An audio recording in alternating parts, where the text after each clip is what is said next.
So we will open our meeting. Welcome to the town of Weddington. We will open our meeting Monday, May 11th, 2020. And we will say the pledge. If we will wait for our virtual flag to come up, we will say the pledge. Okay, I pledge allegiance to the flag of the United States of America and and to the republic for which it stands, one nation, under God, indivisible, indivisible, with liberty and justice for all. Very good. Okay, we will have a determination of quorum, and I will do a roll call. So when I call your name, if you would just say here. Ann Pruitt. Here. Janice Probst. Here. Jeff Perryman. Here. Mike Smith. Here. Okay, we do have a quorum with all members present. To ensure that everyone has the opportunity to ask questions or to make comments and to keep council from interrupting or speaking over one another, I will roll call each council member for questions. Please just respond no if you do not have any. I will also roll call each council member when you vote. So please just respond accordingly. The first item we have on our agenda is the adoption of the agenda, additions or deletions. And I have two changes to the consent agenda. If everyone would first look at item G, it should read as follows. Authorize staff to execute the contract with H&S Paving for an amount not to exceed $19,150 as per the minutes dated September 10th, 2018. The second item is we would like to add, our finance officer, Leslie, would like to add item H to the consent agenda, which is for the approval of the fiscal year 2020 audit contract with Ann R. Craven, CPA PLLC, for an amount not to exceed $8,500. Does council have any questions or any additional changes? Ann? No. Janice? No. Jeff? No. Mike? No. Lisa? I have two items that I would like to change the wording for. Okay. Item 12A should read approval of new Title VI policy, and then scratch for NCDOT. Oh, thank you. Yes. Okay. And then item 10 is presentation. It's a public charter school, not a private school. It's a public charter school in Weddington Matthews Road. Okay. All right. So we have additionally the presentation for a public school, and item 12A, take out policy for NCDOT and make that a policy for non-discrimination plan and implementation. Is that what you said, Lisa? Just approval of new Title VI policy. Oh, okay. Okay. Sorry. I added. Okay. Okay. So if no one else has any additional changes, I will look for a motion to approve the amendment as agended. All in favor? Ann? Aye. Janice? Aye. Jeff? Aye. Mike? Aye. All right, so our motion passes, and we are on to mayor and council reports. Okay, there we go. I do not have any updates or reports to give. I will go through. Ann, do you have any council reports? I do not. Okay. Janice? No, the only thing I would add is I have had people ask me about the shredding event. And if the state is moving forward with opening up, we will work with True Liant to get a date, hopefully this summer, for the shredding event, if everybody is agreeable with that.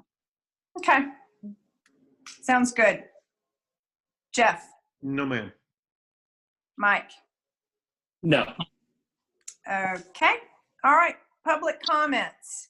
The council will hear public comments by email only. The town clerk, Karen Dewey, will read all comments into the record. All comments will be maintained as a public record and included into the minutes of the meeting.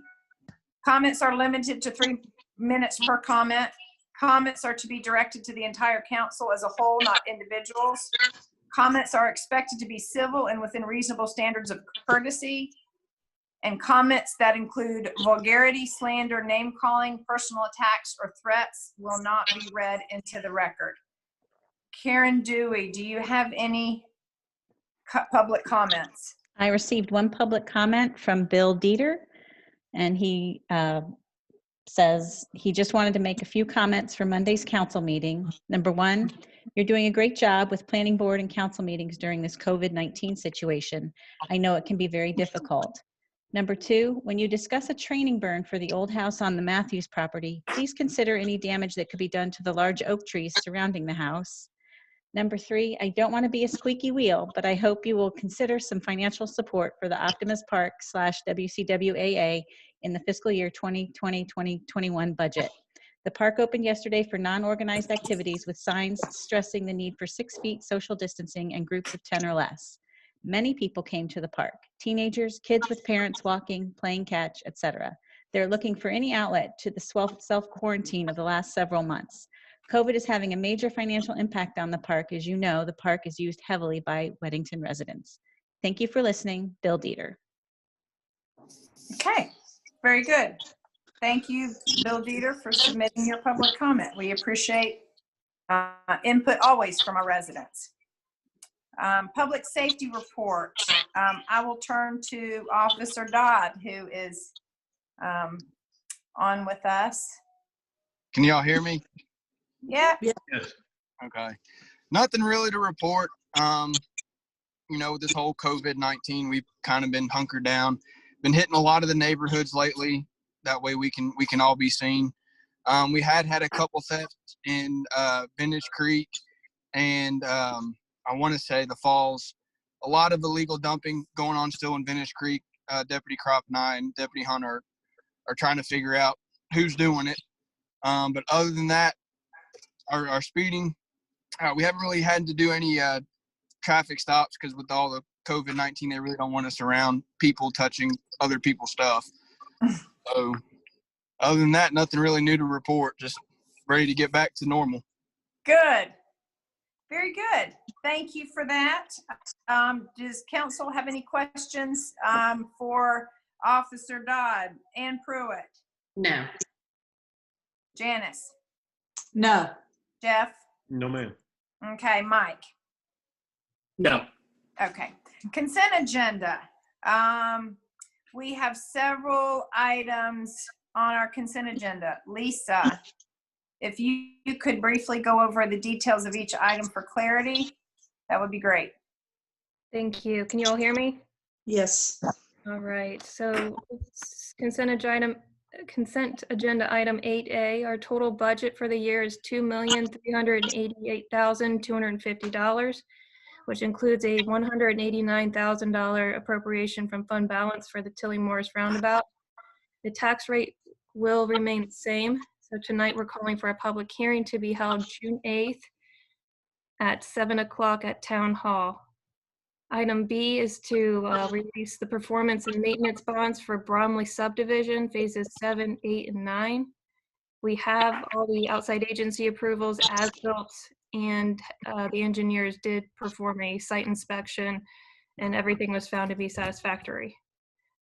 8D is authorize staff to enter into an agreement with Union County Urban Forestry Services. We had an old contract with them for a few years ago.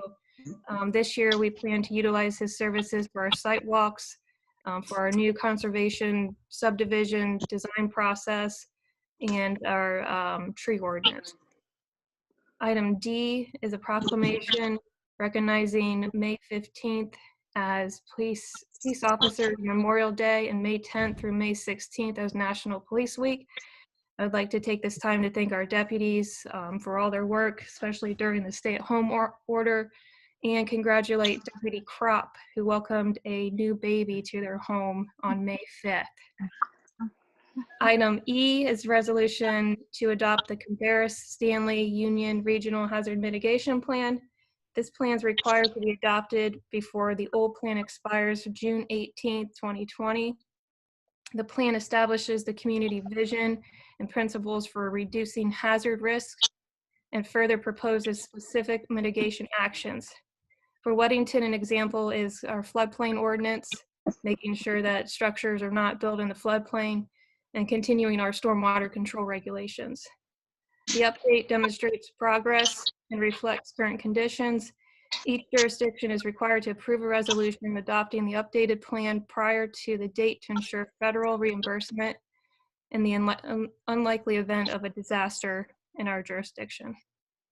Item F, you'll find the budget amendments listed under agenda item 11C for the current fiscal year to be approved. Item G is to execute a contract with H&S Paving for an amount not to exceed $19,150. This was approved back in September of 2018.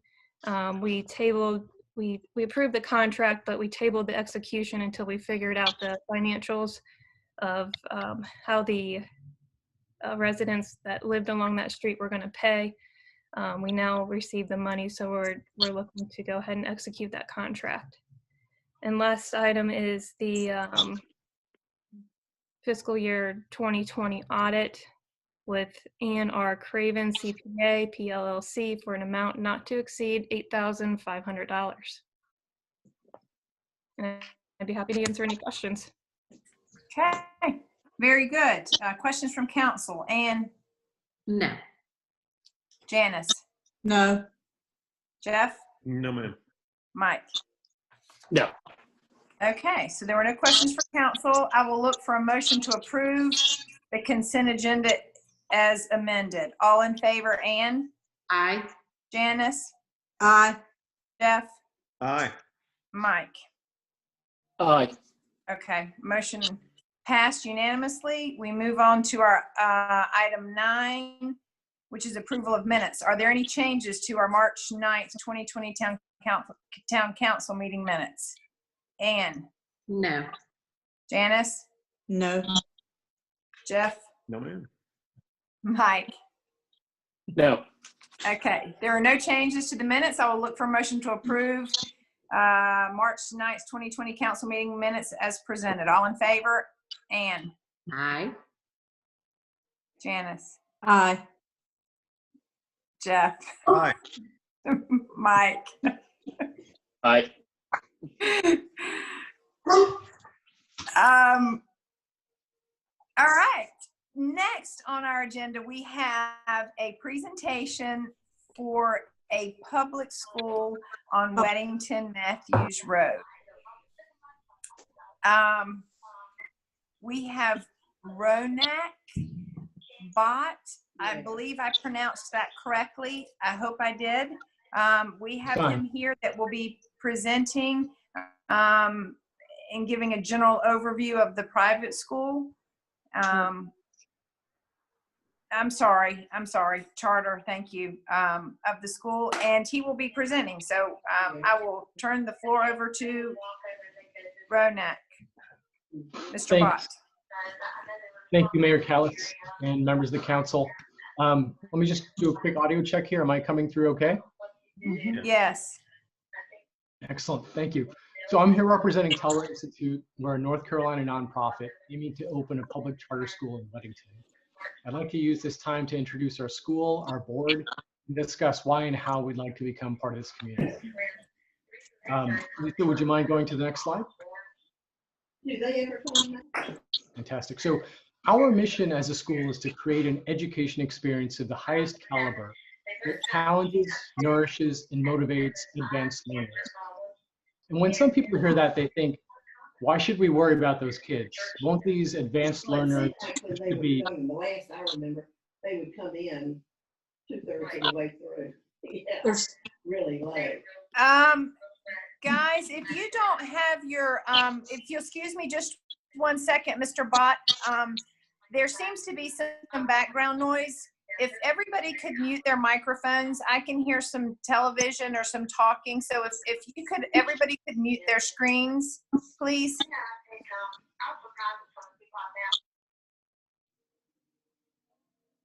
I Okay. think that's better. Thank you, Mary Callis.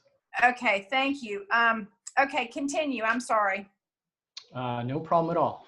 So some folks ask, that they think that these advanced learners, which could be gifted students or highly motivated students, or sometimes students who just learn differently, they think these kids will just be fine. And unfortunately, that's a very persistent myth in education, that these kids don't deserve or need special attention. Now, thankfully, as a state, at both the General Assembly and the Department of Public Instruction level, we reject that view. The state program standards recognize that when an appropriately differentiated education is not provided, gifted learners do not thrive in school, their potential is diminished, and they may even suffer from cognitive harm. Now, the good thing is that in many cases, this differentiated education can be effectively provided in a student's home school through enrichment and other means. But in some cases, that's not enough. And the best available research supports the idea that some students need full-time exposure to a special curriculum to reach their full potential, which is what we owe them. So we recognize this need, and in order to fulfill it, we applied for and received approval from the State Board of Education to launch Teller Institute as a public elementary charter school to open in the fall of 2021. Now, at this point, you may be asking, who is the we in that statement? So that brings me to the next slide. So this is the board of directors of Teller Institute. That's me in the top left. I'm a physicist by training. I've worked in higher education, but most of my career has been in business management and strategy. But probably the most relevant thing is that I'm a father of 4 kids under the age of 10. So I know firsthand the joys and the frustrations of having elementary aged kids. You may actually hear a few in the background as my wife is trying to get them to bed all by herself tonight. And you may notice, if I'm in HD, you may notice a few gray hairs, and you can chalk that up to them as well. Now, unfortunately, we don't have time for the entire board to introduce themselves. A few of them are on this call, so if there are questions, they can answer. But I encourage you to go to our website and read their bios. You'll come away very impressed, because we have in this group 5 doctorates, 5 masters or MBAs, 3 previous charter school board members, 4 UNC Charlotte faculty and affiliates, 4 with direct experience in elementary instruction, and of course, all 8 of us are passionate about this mission.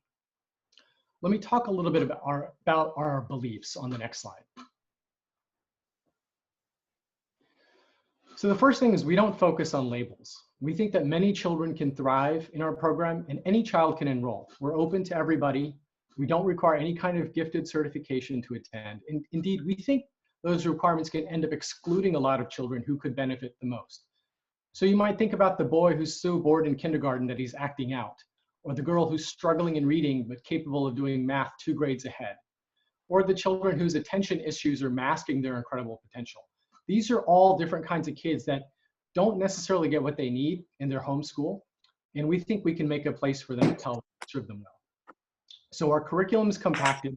Students who progress through Teller will be on track for high-level coursework in junior high and high school, but that's only part of the story. Equally important is giving the kids the tools to think for themselves, instill curiosity, determination, problem solving to help arm them for the challenges ahead. And then finally, as faculty, as board members, parents, staff, we want a role model that we all want to continue to learn. We're not afraid to try new things, to accept failure with grace and resolve to try again. So let me talk more about why Weddington on the next slide. So the short answer here is we agree on the importance of education in high quality schools. There are some significant shared values here. So when folks in this town were asked why they moved here, respondents mentioned schools 398 times out of 819 responses in this Weddington Community Survey a couple of years back. That was not a multiple choice question. That's a write-in. That's amazing that schools were top of mind for so many people. We share that view, right? I wake up every morning trying to think of what our board needs to do to make Telroy the best elementary school in the state. We want to be in a community that values education as much as we do. Let's get even more specific. So why this location on Weddington Matthews Road? So unfortunately, somehow it looks like the map got lost in translation when we brought it over. But that was supposed to be on the right-hand side, a map of the Weddington area, and Weddington is right in the middle there.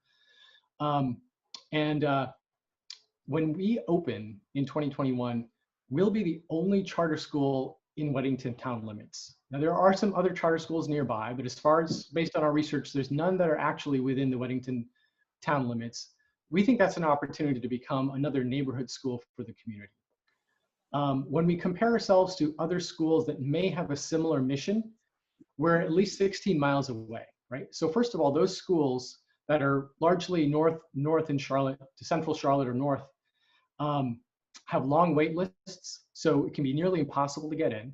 And even if you do get in, if you're a student from, the Weddington area or South Charlotte, you're going to be on a 90-minute commute morning and afternoon to go to one of those charter schools, or if it's a magnet school in CMS. So we don't think a child should have to sacrifice family time, after-school activities, or endure a 90-minute commute to find a program that's good for them.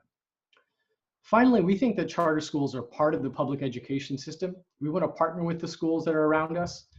And also we can be part of the solution, right? So we know that some of the community members here have identified overcrowding as a concern. And one way we can help take a little bit of the edge off of some of the crowding that's happening at Weddington and Antioch Elementary. So more school options in the area allows us to balance the load of students a little bit better, and we can create a better educational experience for everybody. So I'd love to understand more about what the community would like to see on the next page. So we believe that great schools are an integral part of the community, right? In any great school has to be a part of the community where they're located. They serve as gathering places. They adopt some of the character of the neighborhood around them. And in turn, they help to shape the neighborhood. And at their best, they represent and reflect the local identity to the larger world. So we looked at some of the community needs identified in the 2018 survey. We put them out on the screen here for discussion, but we hope this is really just the beginning of a conversation about how Telroy and Weddington can work together. As I mentioned before, we have an expert board of directors responsible for governing our school. We all live in the greater Charlotte area. As time goes on, once we open and have students, we'll add local parents to our board as well. But today we'd like to ask the town council to also consider nominating one of your own members to join our board of directors, right? We know it's not on your agenda today, so not expecting action today. But if you would consider that, we think it would be a fantastic way to ensure that from the very beginning, our school is in touch with the community and it was responsive to the town's needs, right? And we want to evolve with the town. Lisa, if we go to the next page. Let me talk a little bit more specifically about our needs and the site. So our school will have 378 students. So this is a small school by almost any comparison for K through 5, kindergarten through 5th grade. So we expect that needs around 30,000 square feet in terms of 1 or 2 or 3 buildings, depending on how it comes together. We'll want a gym, a playground, a small play field. We found an undeveloped site on Weddington Matthews Road, 5932. It's around 16 acres today, 700 feet of road frontage. We're doing diligence on that site, and we're optimistic it'll prove suitable for the school. Now, we don't yet have a concept plan. We're still in the works on that. But we did provide more of a generic illustrative sketch just to provide a sense of scale of what this might look like, right? So this is, for those of you who don't recognize it immediately, this is just down the street from the Bromley neighborhood on Weddington Matthews Road. And I'll caveat it once again, that is not a concept plan at all yet. It's just a generic sketch so that we can start to see, could you fit a school on this property? Let me talk a little bit about the timeline on the next page. So our planned opening, if everything goes well, We would start the permitting process this summer, begin construction towards the end of this calendar year, and plan to open in the August of 2021. Now, of course, besides construction, there's 1,000 other things that are happening in parallel in order to open a school. One thing that you'll see publicly, of course, is that we'll have outreach and information sessions starting this summer throughout the rest of this year. Enrollment would happen around the end of this year, December, January, February. And then the rest of next spring and summer, orientation for new students, parents, onboarding for new staff, with the hope of getting everything aligned and in ready to go that August.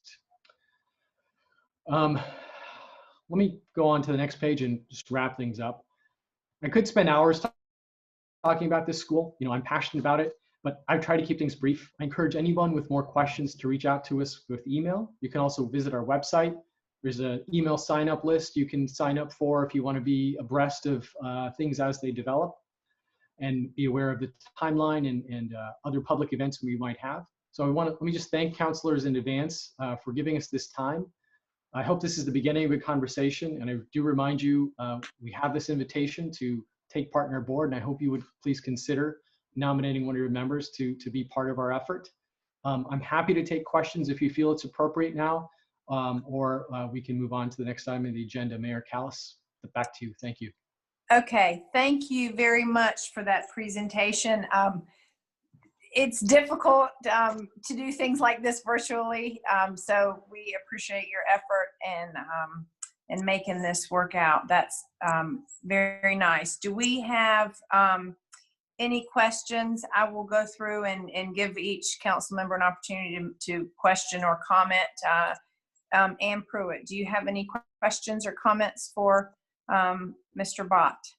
Actually, I do have 2 questions. The first one is on your application with the public schools in North Carolina, you based your research and data on the Charlotte-Mecklenburg School District, as if you are targeting South Charlotte and students from Polo Ridge, McKee, and Providence Springs Elementary, and the need for additional educational options for those schools. From the location in Weddington, you're going to be within less than a 2-mile radius of the other schools that you pointed out: Union Day, Antioch Elementary, Weddington Elementary, and Weddington Christian Academy. What research have you done or have you planned to document that the local need for another elementary school in Weddington? It's a great question. So we have a charter amendment that's in progress with the state. When we first submitted our charter application, we made note of the fact that we're going to be doing a real estate search. And while we're trying to serve this broad community that's in the South Charlotte metro area, we don't know whether the real estate will turn up in Charlotte, in Weddington, in Pineville, in Matthews. We just didn't know. So we left that a little bit of an open question. After about 6 months of searching, we think this is the best site. There are, in general, we've all been blessed, and I'm a father who has kids in these schools, frankly, that we have some pretty strong schools, both in the southern part of CMS and in Weddington, Antioch Elementary, and some of the other charter schools here. Now, that being said, a school that is very strong in general, scoring highly on all the public report cards and ratings, doesn't necessarily serve every single subpopulation effectively. This is one subpopulation that, based on our surveys, we think that there's huge demand for. Parents want to see schools that can provide a more challenging and more rigorous curriculum. And any school that we've seen that offers anything like this has a long wait list. So we think that there will be significant demand, both from folks that are in Mecklenburg that want to come in to the school in Weddington, as well as Union County more broadly. In speaking to a few teachers in Union County, we were able to reaffirm that view. And I appreciate that. And I appreciate what you guys are doing. I'm always been a proponent for kids in elementary, schools and in education in general. But just real quick, since the public per pupil funding is based on the district in which a school resides in, which means our Union County School Board is going to be responsible for providing the funding from our local current expense fund, do you know the financial impact on the Weddington residents? And will the student enrollment be limited to Union County, or since we will be the ones funding the school? So the funding is determined partly by, part of it comes from the state, And part of it comes from the counties, at least in our first year of operation, it comes from the counties from which the students or in which the students currently reside, right? So if we had, let's say for the sake of argument, half of our students lived in Mecklenburg, that funding would be allocated from Mecklenburg. In future years, what would happen is the overall count of students that are attending within Union County, as that number increases, the allocation that the county as a whole receives from the state would increase. So there shouldn't be any real net impact. It'll kind of offset, right? The county would get more funds from the state. Some of those funds, a proportionate share of those funds would get allocated to any charter schools that are located in those counties. So So there shouldn't be any significant. it's based on where the students come from? I thought it was based on where the school actually was. It's kind of a complicated formula. If it's a new charter school in the first year of operation, it's based on where the student resides. And then in the long term, once the state can readjust the allocation formulas for the counties, because now they know we have 200 new students that are attending a school in Union County, the state will increase the Union County allocation overall so that when those funds trickle through to the charter schools, the rest of this district doesn't see any detrimental impact. Thank you. I appreciate that. Thank you. It's Okay. it's an important question. Okay, Anne, is that all you've got? Yeah, thank you. Okay, very good. Janice. I think Ann asked some really great questions regarding the population of the school. What about the location of the school? Obviously, Weddington has a lot of issues with roads and traffic because we are on the western edge of Union County. A lot of Union County's traffic goes right through Weddington. So how would you address, or would you be willing to address, if we approve a school, how you're going to address the traffic on a 2-lane road, adding all the additional traffic that you're going to put in an area that already has, within a 2-mile radius, a lot of schools? Yeah, so as part of our process in examining this site, we would work with the DOT to do a traffic study to understand exactly what demands would be placed on the local roads. So yeah, and then we'll have to understand what accommodations or investments need to be made to ensure that it does not become too large of a burden. And the attendance, the amount of students you said the number of students you currently have that you want to have for the original setup date, is that going to be the attendance that you would have in the future, or are you planning on expanding the school in the future? The number that I cited, 378, is the maximum, and that would be reached in year 3. So in the first year, we would actually only have 240 students for grades K through 3. And then we would add the 4th grade the following year and the 5th grade the following year after that. So by year 3, we get to 378. 378. Okay, that's it. Mhm. Okay, and just kind of to follow up a little bit behind her question, if you don't mind, how are you gonna kind of ensure that those numbers stay? You know, at 378, that you know, how many kids is that per grade? How many classrooms per grade? So if you're 378, that's 50, 60 kids per grade, right? Something like that. About 60, yeah.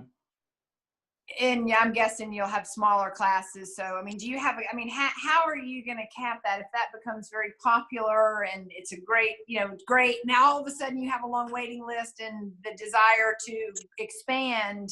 I mean, where does that? So we are planning to have 3 classrooms per grade. If we expand, I mean, we're going to invest in a certain amount of space. We won't be able to hold more than add extra classrooms because we won't have the physical classrooms to do so. I don't think that, if you ask me today, I don't think we'll be able to maintain the same level of education or the experience that we want to offer if we expand it, right? So we have a certain vision. Right. We want to be a small school. We want to have reasonably small classes. So that's part of our mission. Okay. I just wanted to kind of follow up with that. All right, Mr. Perryman. Question. Yes, well, a couple of my questions have already been touched on. first was the traffic issue, which is, we've already seen from past experience of another school that's opened up, the issues that can cause. So that would definitely be high on my priority list as far as if you were presenting something to us for approval, is what that plan would be. Mayor Callis has just touched on my second question, which was expansion. You know, and if it becomes as popular as you hope, and certainly I would hope that it would be, any, you know, great schools are always a tremendous asset for any community. You know, what your plans for the future might be if you wanted to expand or increase your operation.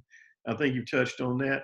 I guess the last thing I would ask is will there be any difference between students that would be living in Union County being given first priority versus students living outside the county, or with a charter school? Does that matter? I mean, are you strictly, in other words, if it's located in our community, I'm hoping our community citizens, our residents, would be able to have some type of priority for their students or their children to attend the school. Yeah, it's so by state statute, as a typical public charter school, we can't have any preferences associated with where a student resides, right? So Okay. any student in the state of North Carolina can apply, and they have to give equal credence. Okay. Now, there was, if you recall, a lot of discussion in the last year or two about municipal charter schools, where towns can invest and host their own charter schools under the governance of the town council. In which cases, then there could be priority for the town's residents, but that's a totally separate issue, and it's quite contentious as well. Okay. Thank you. That's all I've got. Okay. Councilman Smith. Well, everybody, Don't see you on the screen. can you hear me? Yeah, I can hear you. Okay. So everybody's pretty much covered the questions that I have. And I will just kind of make a statement more than a question, because they were all been answered. But I do have a concern about the traffic that this might generate on such a small road. I would want to see what the plan is that you have traffic-wise to mitigate any problems that the school might cause. So that's kind of top of my list, to see what you have there. But other than that, I don't have any questions. Okay. It was more of a okay. statement than it was. Okay. So, and I'll just kind of touch on that just a little bit. That clearly is a huge concern, traffic. And in where we are right now with funding and with DOT and the halting that they've put on all the projects that we have, particularly in this Weddington area, that's where the big concern, I think, for all of us comes in. The public and charter schools are no longer required by the state to fund traffic impact, as far as Lisa, help me, as far as improvements and so are you all willing to financially do things that the state may not be willing to financially support, but that we would potentially require to keep traffic from backing up in that area? Does that make sense? I mean, that Weddington Matthews Road is a very, very busy road, and to have a line of traffic because DOT doesn't want to put in a long turn lane, we can't have a car rider line backed up in that, or any kind of big traffic issue. I think I understand what you're saying. So I struggle with that, and I apologize. I'm just trying to see if financially you guys would be willing to do things that DOT may not want to do. This is not my area of expertise. Okay. So based on what I understand, if the DOT study requires that certain traffic improvements have to be made, then those traffic improvements have to be made at first on the charter school has to pay for it. Now we may get reimbursed by the state after the fact, but I think we would have to put lay the cash out to begin with. Now, all that being said, look, we're a grassroots nonprofit organization, right? We don't have any independent sources of funding other than what we're hoping to build to as we attract students. So we don't have, unfortunately, deep pockets, but we want to be good neighbors and good citizens. So we are absolutely, of course, willing to work with the town and figure out how we can come to a resolution. We don't feel it would be fair to burden town residents who are not part of our school with inconveniences associated with traffic. Now, one thing I can tell you that we are planning on doing, which may help alleviate it, is we are planning to have school buses. And so, each school bus that we can run takes, 30 or 40 car trips off the road morning and afternoon, right? So as long as those students are utilizing those buses, put the kids on the buses. Right. So we can come up with some incentives to try and make them ride the buses. We'll figure that out. But I mean, I say that by virtue of saying, look, there's a lot of ways we can come at this problem, and we'd like to work with you to figure something out. Okay, great. Well, we again appreciate so much you joining us, and I think council has gotten all our questions answered, and we will wait and see what the next step is for you all. Okay, thanks very much. Okay, moving on to old business. We all still there? 11A. Here. It's funny when the screen disappears. I want to make sure everybody's still there. All right. 11A, social media. We have an updated social media policy. Lisa, if you will briefly go over the summary of what those changes are, that would be great. Thank you. Tonight, staff's requesting the approval of a social media policy. The town didn't really have a true policy. In the past, there was a memo in the policy file that had a few bullet points about social media. It included keeping the page positive and upbeat. It referred you back to the town website for any town business, and that we only post events. It also said something about removing any comments to the post, which is illegal, and had some information about which staff member would lead on posting and removing that information. New policy reiterates that the site will be used as a vehicle for communicating the town's message and shall not be utilized as a public forum. Talks about posts being professional in nature, always conducted in accordance with the town's communication policy, practices, and expectations. Posts and comments are public record, and all communications are subject to North Carolina public record statutes. And it requires us to post a statement on the site about it being moderated and not intended to be a public forum. Once posted, we reserve the right to delete any vulgar language, personal attacks, or offensive comments. And we can also remove comments that are spam, advocate illegal activity, promote or advertise particular businesses, services, or political organizations, infringe on copyrights and trademarks, use personally identifiable information, and anything that contains endorsements regarding candidates for office, political issues, or political, municipal, county, state, or federal initiatives. The policy is up there on your screen, and I would be happy to answer any questions. Okay, thank you for that. Council, I will go through and ask Ann Pruitt, do you have any questions? No. Janice? No, I do not. Jeff? No, I do not. Mike? No. Okay, all right, there were no questions for council. I will look for a motion to approve the updated social media policy. So moved. Thank you, I didn't give motions before. All in favor, Ann Pruitt? Aye.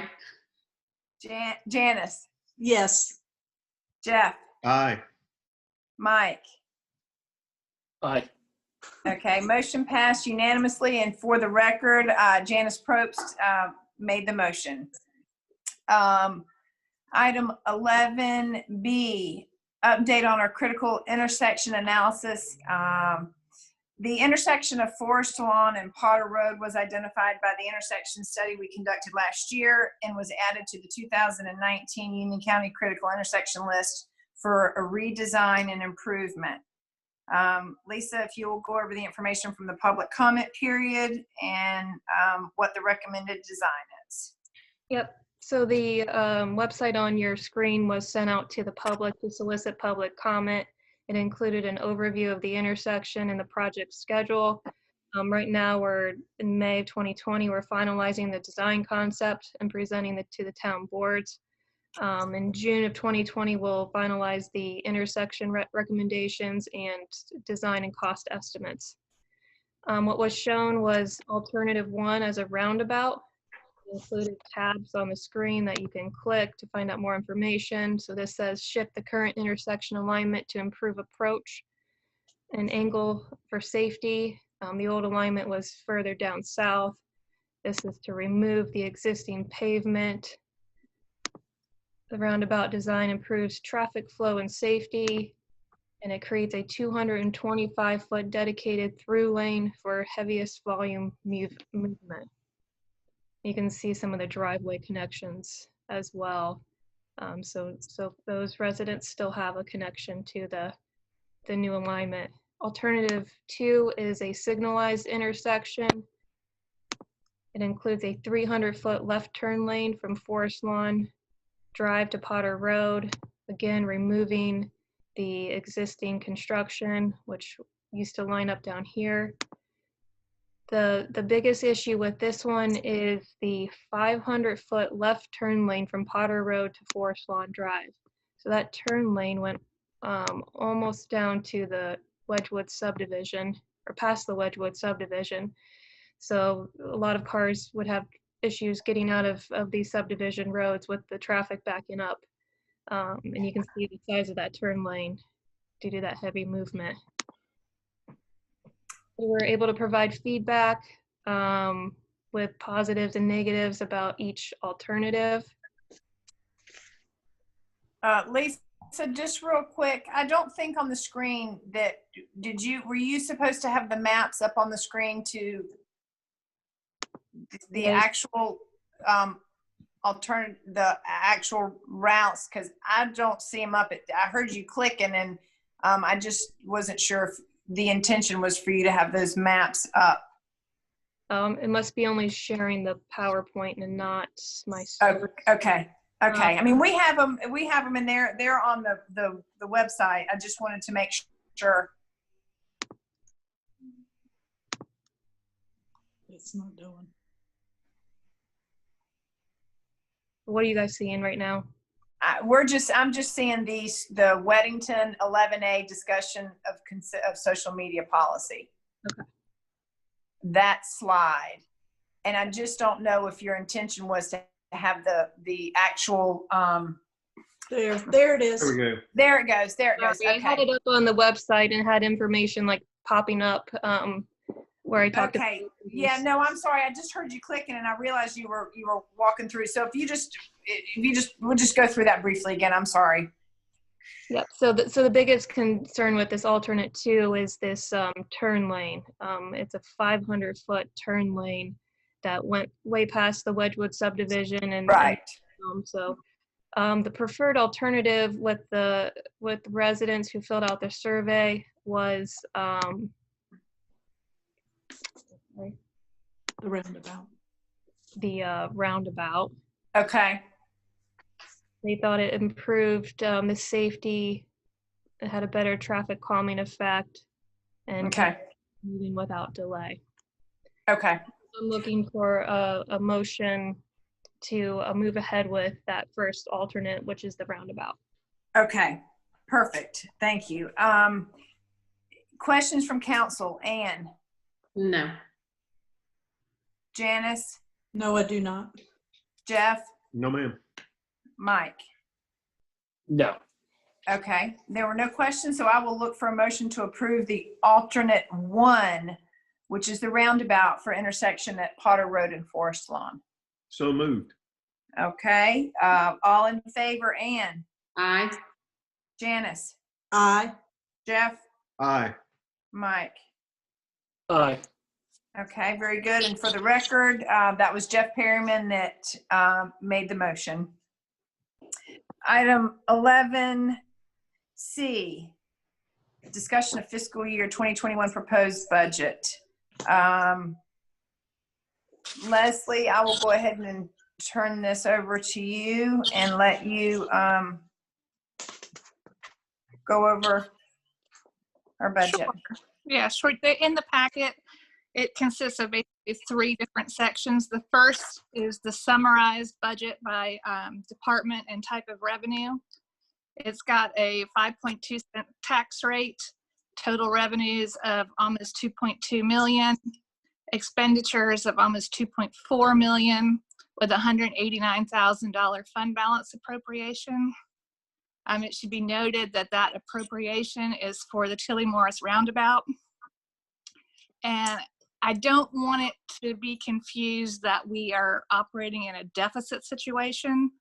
That roundabout has been budgeted in previous years and been delayed. So it's essentially pre-funded. We have saved the money in prior years to use to fund it when it comes due.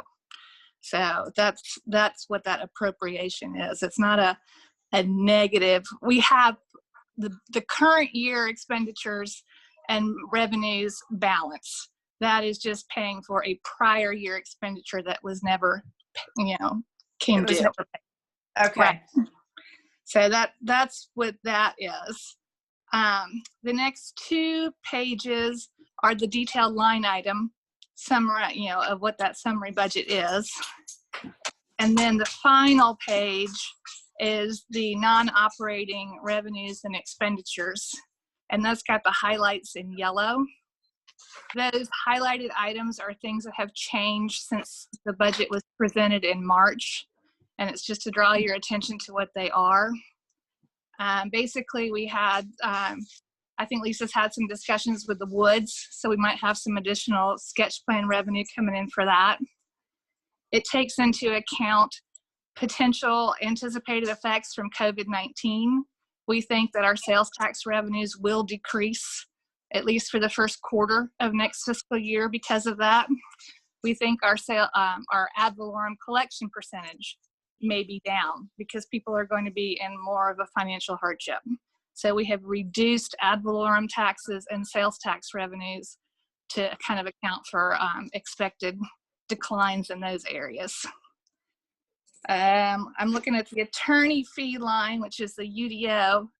We reduced the amount for that because we have been finding that Karen is able to do some work on that as part of our retainer balance. So we don't think that we'll spend as much additional money on that. We can absorb some of that in our regular fees. Good. So we have the financial software package. Since we did not have to spend Tilly Morris money roundabout, we are front loading that into this current year. And the only amount that's in there for next year will be the residual costs associated with implementing that software. There is money for the park. It's in 2 different places. We've got $58,000 under the grounds and $36,000 under consulting and contract labor. We think we've also got some money in this year's budget to pay for Cardno going through their first 2 phases of park design. And between all of that, we need $60,000 to move light poles. We need grading money. And over the course of this year and next year, hopefully that'll be enough to fund those activities. That being our park money, there is a line for WCWAA. I know they requested money. We've got it currently at 0. We have given to them significantly in the past. We're investing a lot of money in our own park, which can be used by everyone. And with the revenues reductions that we anticipate, it just didn't look like a good year to do that. So, and then I have, well, that's pretty much it. So, yeah, the COVID-19, UDO, park, and technology were the big items in there. So, and this will be the budget that we'll have a public hearing on. If you guys have any questions, let me know. Okay. So I will go through very quickly. Anne, do you have any questions or comments? I don't, but I appreciate you getting through all this. I know I'm not a numbers person, but thank you for getting everything done. So. Very good. Janice, do you have any? No, I discussed my questions earlier with Lisa and Leslie, and I think everything's been answered. And I do appreciate everything that's been detailed, and I think everything looks great. Okay, Jeff? No questions. I'll just echo Janice's comment as well, that I spoke with Leslie and got my questions answered, and I appreciate all the hard work. Okay. Mike? I'll be the broken record. I did get my my questions answered by Leslie earlier, and nice job, Leslie. Thank you. Thank you. I appreciate all getting with me ahead of time too. I feel good. Okay, so thank you for that. I just will kind of reiterate, we have gotten a couple of emails, and I have had some emails from Bill Dieter, who is the one of the officers at the Optimist Club, and it's my understanding, based on what council feels right now, that funding for the WCWA would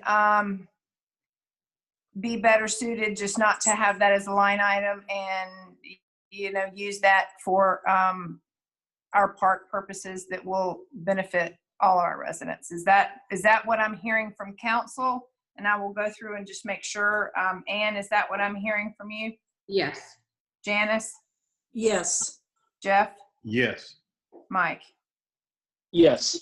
Okay. All right. So this is not up for consideration. So there is no motion and vote. So we will move on. Thank you, Leslie, for that. You do fantastic. Thank you very much. What is that? 12A, new business, the approval of the Title VI policy. Lisa, do you want to do a report, or are we going to just turn this over and you want to let Karen Walter do her? Yeah, I'm happy to do it since it's the big, boring document, but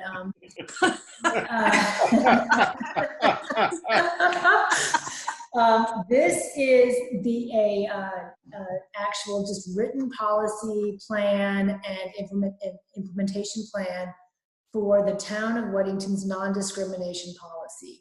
We already do this, so just so you know, the town already requires our contractors and we ourselves pay attention to vendors and the people that we offer our programming to make sure that we are doing it in a non-discriminatory manner. That said, the federal government requires a formal Title VI plan under Title VI is the non-discrimination civil rights bill that first was passed in 1964 and amended through 1987. But the federal government does require proof of an actual plan and implementation in order to receive federal funds. While we are generally not the administrator of any federal funding, NCDOT is probably the most likely source of administering federal funds for any projects that receive federal dollars that happen in the town of Weddington. Even the DOT, through the chain from the federal government, requires that we have this policy in place when they are receiving federal dollars for Weddington roads. It also is likely to happen if the county would get any grants for public infrastructure. And then we would need to have this policy in the event we ever wanted to apply for any federal grants. There are several out there that the town could apply for when the time came that involve parks, environmental things. So this is just a good piece of paper to have in our arsenal when the time comes for anytime we want to have access to money. So like I said, this is basically our anti-discrimination policy. It tells what the town does, and in the event there's a complaint filed, it explains to anybody who has a complaint of discrimination in town processes involving federal funds, how the town handles it. So I do recommend that you all approve this tonight so that we have this taken care of. DOT, the reason it's prompted is DOT has sent out a survey to all the municipalities, I believe, and counties, confirming that we all have these policies in place so that they can check their box on their federal funding applications. So I'm happy to answer any questions about it, but like I said, we already do this. It's already in all of our contracts, but this is sort of the formal document that we'll live by when the time comes.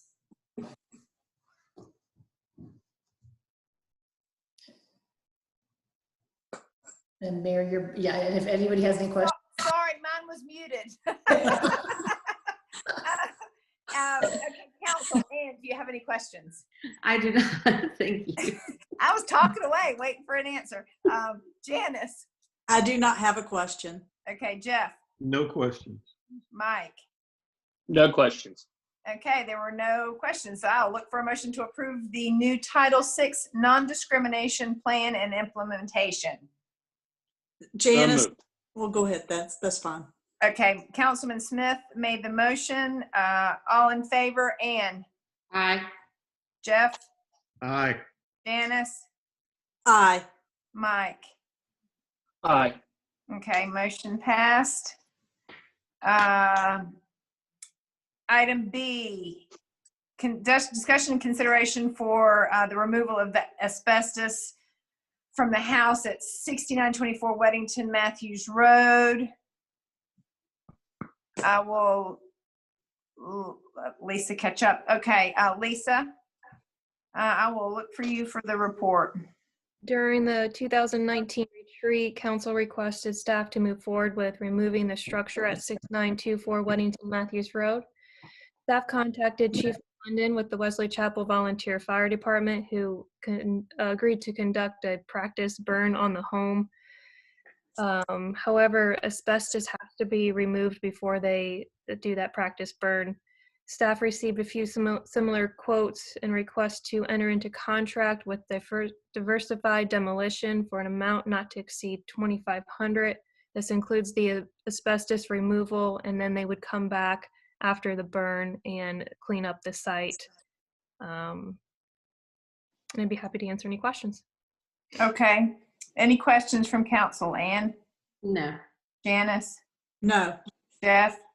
The only two questions that I just want to get on the record was making sure that we were going to try to salvage any of the hardware doors, anything, fixtures like that, that we could then, if we could turn that into some money that we could then, use back into the park or something like that. I did speak with Lisa about that, and I believe, Lisa, you said you were checking with somebody that was going to possibly be able to do that, remove those items. And then I do think that the question that Mr. Dieter wrote about the trees, frankly, I had not thought about that, but certainly if the trees are healthy and we've got some nice oaks there, I would like to make sure that, the burn will not, or we can mitigate any damage to those trees during the burn if we can. And again, Lisa told me she could speak with Chief McClendon regarding that. Okay. Very good. That's a great point. Lisa, go ahead. I'll also have the arborist out to make sure that those trees are not rotting or dead or dying as well. Okay. All right. Councilman Smith, questions? I have no questions. Okay. I will look for a motion to approve entering into a contract with Diversified Demolition for an amount not to exceed $2,500. So moved. All right. Councilman Perryman made the motion. All in favor? Ann? Aye. Janice? Aye. Jeff, Aye. Mike. Aye. Okay, very good. Motion passed. Moving on to item D, discussion and consideration of build grant resolution for the county. I think you Let's skipped see. C. C. Oh, sorry. Yes, I did. Thank you. C, consideration with the contract for it. Y'all don't want me to skip that. Leslie, you don't want me to skip that, do you? Yeah, you're not skipping that one. Okay, for our much needed financial software. Leslie, I will let you have the floor. Or well, Lisa's just gonna give a brief and then I'll turn it over to Leslie. Lisa, go ahead. Leslie, go ahead. Okay. Yeah, you know, we've had a line item for this in the budget for the last few years and we keep putting it off. But I wanted to give you just a little background on where this is coming from. Our current software is 15 years old. We paid about $40,000 for it 15 years ago. That was a basic package. We have added some modules and things onto it. The total investment in it currently is right around $48,000.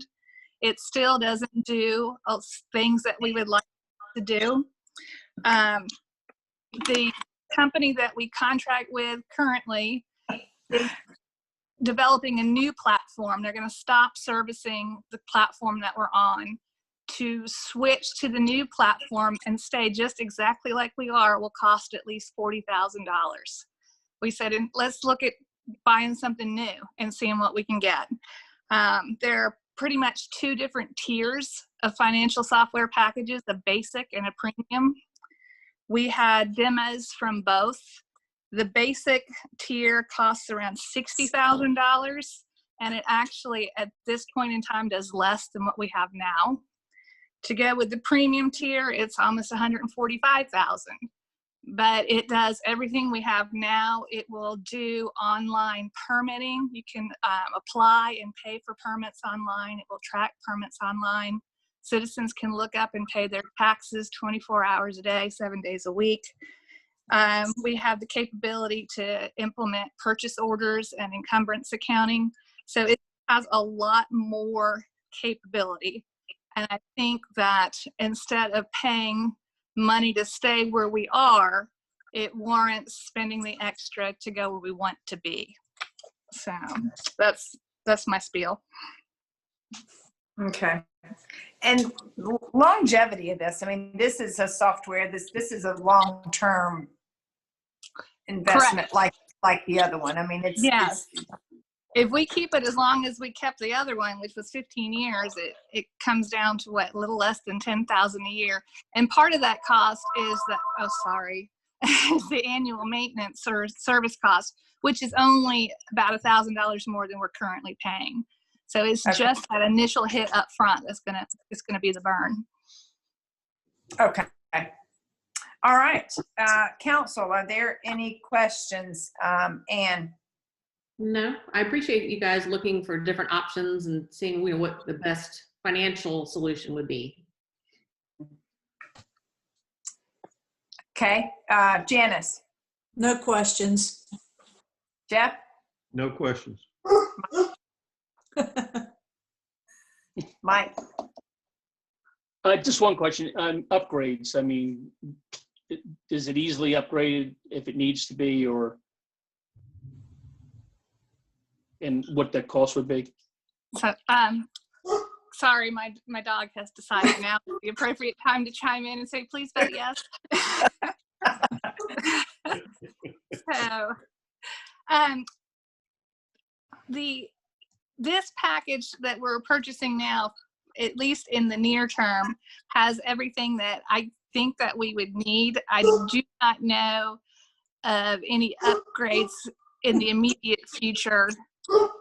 Lisa, is there anything that you recollect that this doesn't offer that we might want to add on later? No. Okay. Yeah, no, I think it's long overdue. Thank you, Leslie. Okay, very good. So if there are no more questions or comments, I'll look for a motion to authorize staff to enter into contract with Edmunds for financial software. So moved. That's That- Janice. That's Janice. Okay. All in favor? Ann? Aye. Janice? Aye. Jeff? Aye. Mike? Aye. Okay, motion passed. Moving on now to our build grant resolution, discussion and consideration. Lisa, I will turn to you for your report. Thank you. The town of Indian Trail contacted Union County with a proposal for a county-wide stormwater study of the interaction of storm drainage in our road network, particularly its impact on drainage capacity. Union County would serve as the project manager for the study. The intent is to identify a series of specific bridges, culverts, roadbed modifications to reduce the frequency and duration of road closures due to flooding from stormwater. A secondary benefit of the study would be a series of regulatory recommendations for the municipalities and counties to implement to reduce peak runoff volumes from new developments. 10 of the 14 municipalities said they would like to participate in a study, with most willing to assist with a local match. Union County's emergency management and stormwater staff likewise said the study would deliver value. NCDOT also agreed that it'd be able to use such analysis to guide the project selection process for future bridge replacements and other maintenance projects. Lancaster County was contacted due to the western flow of stormwater to the Catawba portion of the county. They agreed with the value of the study and are willing to participate. The estimated cost for the 18-month study is $750,000 with 20% local match required. The cost will be refined through the work with a stormwater consulting firm who will assist in developing the proposed process, timeframe, and budget. The estimated Union County portion of the local match would be $65,000, with funds not required until fiscal year '22. The application is due May 18th, with award notices made in the fall of 2020. The municipal match for Weddington is about $9,000. Staff is looking to commit funds for the grant, which would be, again, tentatively used in fiscal year 2022 and 23, and then approve a resolution of support to go ahead and apply for the grant. And with that, I'd be happy to answer any questions. Okay. All right. Council, Ann, questions? No. Janice? No, I think it sounds like an excellent study. We have a lot of issues every time we have major flooding. We have a lot of road outages, so it sounds like something that the whole county could take advantage of. So I have no questions. Okay. Jeff? No, ma'am, no questions. Mike? No. Okay. All right. So I will look for a motion to approve resolution R 2020-03 in support for the better utilizing investments to leverage development, which is build grant applications. So moved. All right. Councilman Perryman made the motion. All in favor? Ann? Aye. Janice? Aye. Jeff? Aye. Mike? Aye. All right. Motion passed. All right, Lisa, discussion item 12E, discussion of drive-in movie at Hunter Farm. I received an email from former Mayor Nancy Anderson about hosting a drive-in movie night since most, if not all, summer events will be canceled. Spoke to a company that provides these larger screens that are specifically made for drive-in movies. They're 10 feet off the ground, I think 52 feet wide. They said it would be about it's usually about $2,000 to rent the screen, but due to COVID, they'll give us a reduced price of $1,500. This would include travel, setup, 2 people to stay and run the movie, and a generator, an FM transmitter to listen to it in your car, and they'll provide speaker. We'd also have to get a license to rent the movie. I usually use Swank. From my experience in the past, this is anywhere, depending on the movie, between $250 and $350. So those are the only costs I see the town having to pay. Not sure if you guys want to charge for tickets. Could use this kind of as a fundraiser for future events, or if you could all have a discussion about that. And then we're looking for possibly a Friday sometime in June to have the event. So we're looking for approval up to maybe $2,500 to go ahead and get this event planned and going. Hey, Lisa, Okay. just to clarify, you're looking for that for the current fiscal year then, right? Yes. Okay. Let me just check the budget. Okay, 1,200. Yeah, I think I can squeeze you that much.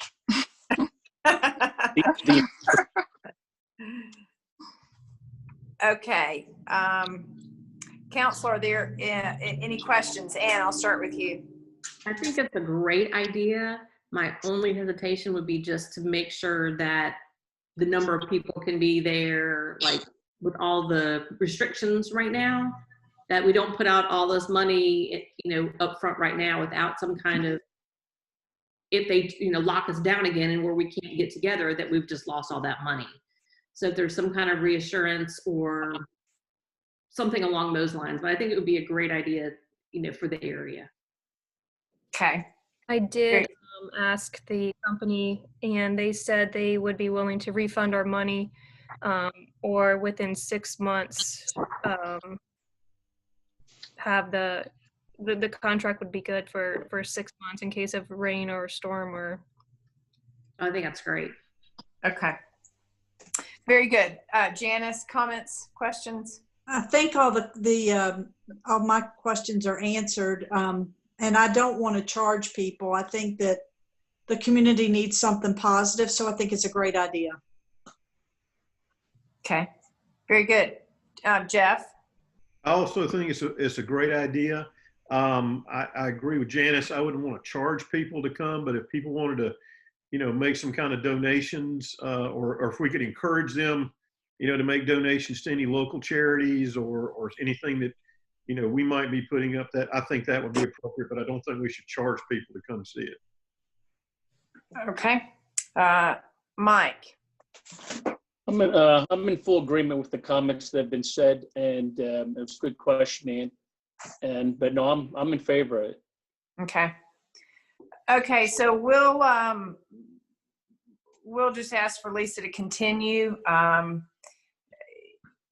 getting some more information together. I know we'll have to get with the folks over at Hunter Farm, and you kind of do, a walk. I know Janice and I kind of mentioned whoever else wants to come and participate, just be a part of it. But, maybe going over there and taking a walk and kind of discussing where the movie theater would, where the screen would be, making sure the parking is adequate, if there is anything, we don't want to get over there and then have not have done some walks and kind of pre-planned stuff. So Lisa, maybe we can get something like that going, and it'll be a lot of fun. We'll have popcorn and maybe have some, throw your flag up or put your way up, and popcorn will come deliver popcorn or ice cream or something fun.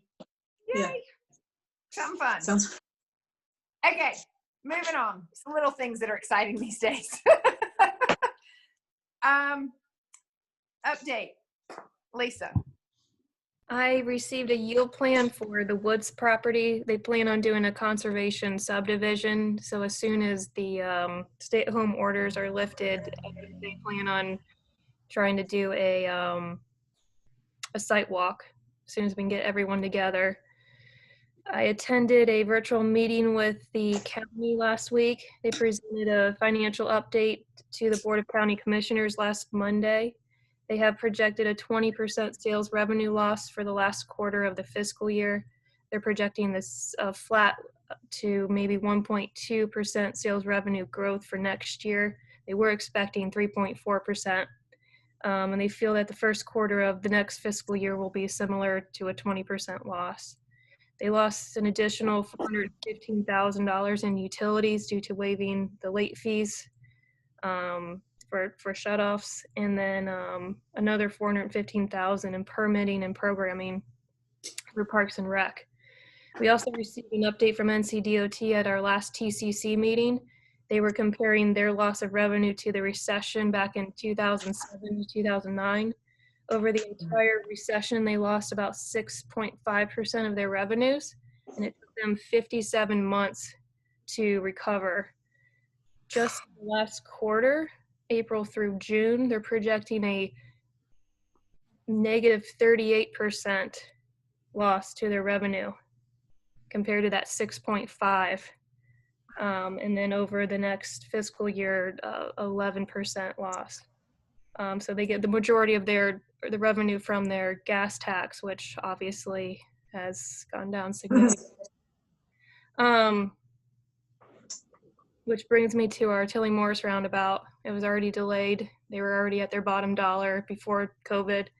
It was delayed from this summer to 21. I'm now hearing 22.